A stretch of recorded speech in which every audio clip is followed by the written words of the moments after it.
বাড়িতে আইছি অনেকদিন পর, গ্রামের বাড়িতে।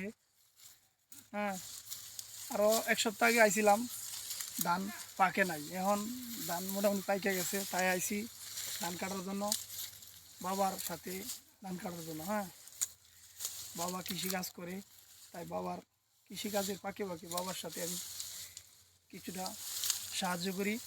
দেখেন, এই যে দেখেন এরকম পাকছে, মোটামুটি কাটা কাটা দেবো, আজকেই কাটবো ইনশাল্লাহ, আজকে কাটা শুরু করবো।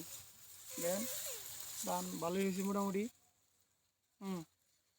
দেখেন, ওই যে দেখেন চারিদিক দিয়ে ভালোই ভালোই পাকছে, মোটামুটি ধান চারিদিক দিয়ে ভালোই পাকছে।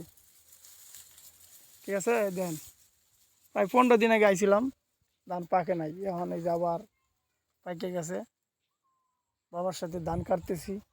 হ্যাঁ, কাটবো, এখনই কাটবো, আরও 2-3 জন লোক আছে, সবার সাথে মিলে কাজ করবো। ওকে, আল্লাহ হাফেজ।